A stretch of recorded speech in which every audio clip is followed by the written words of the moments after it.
Badan Pengawas Pemilu Jawa Tengah membuka kesempatan bagi masyarakat untuk menjadi pengawas tempat pemungutan suara. Mereka nantinya akan bekerja selama-lamanya 1 bulan, melakukan pengawasan selama pemungutan suara di 117.000 TPS yang ada di Jawa Tengah pada 14 Februari 2024.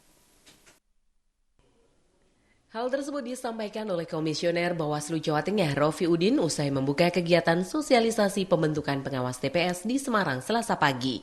Kegiatan sosialisasi menghadirkan Ketua IJTI Jawa Tengah, Teguh Hadi Prayitno, yang memaparkan peran media massa mensosialisasikan pembentukan pengawas TPS Pemilu 2024, serta akademisi UIN Wali Songo, Prof. Muhsin Jamil, dengan materi peran perguruan tinggi berkontribusi menjadi pengawas Pemilu 2024. Lebih jauh, Rofi Udin mengatakan secara resmi Bawaslu Jawa Tengah akan mensosialisasikan pada tanggal 31 Desember 2023 nanti.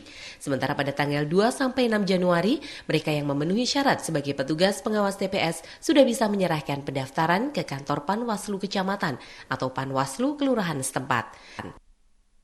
Dia adalah warga negara Indonesia, usianya paling rendah 21 tahun.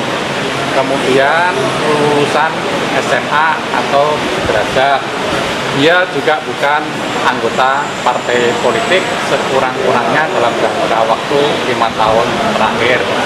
Kemudian berikutnya juga tidak menduduki jabatan politik, pemerintahan, kemudian BUMN, BUMD, ya, termasuk juga ada syarat tidak dalam satu ikatan perkawinan dengan sesama penyelenggara pemilu.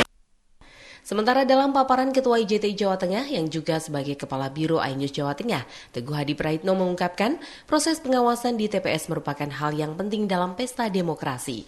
Bahkan ini tak hanya untuk menjaga integritas pemilu bagi Bawaslu, melainkan bagi peserta pemilu. Pengawas pemilu mempunyai peran strategis sehingga diperlukan SDM yang benar-benar mengerti arti pengawasan itu sendiri. Senada dengan Ketua IJTI, Akademisi UIN Wali Songo, Prof. Muhsin Jamil menyebut proses pemilu bukan semata-mata mengerti pemimpin di eksekutif, tapi adalah proses politik yang mendewasakan masyarakat. Serta pengawasan pemilu tahun ini berbeda dengan pemilu tahun lalu yang banyak menyita waktu dan tenaga. Tekanan mental dari para pengawas saya kira akan itu. Yang kedua, saya yakin pemerintah juga belajar dari evaluasi yang sudah dilakukan dari kelemahan penyelenggaraan pemilu 2019 kemarin, misalkan dari segi waktu pekerjaan yang harus dilakukan oleh mereka, berapa jumlah yang harus terlibat, kemudian loading pekerjaannya seperti apa. Saya kira sudah dilakukan kajian secara nasional sehingga tidak lagi ada pekerjaan yang melampaui batas kemampuan yang wajar dari para pengawas. Untuk itu, peluang menjadi tenaga pengawas di TPS harus ditangkap oleh masyarakat, terlebih bagi mahasiswa dari bagian membangun negara. Dari Semarang, Kristadi, tim iNews melaporkan.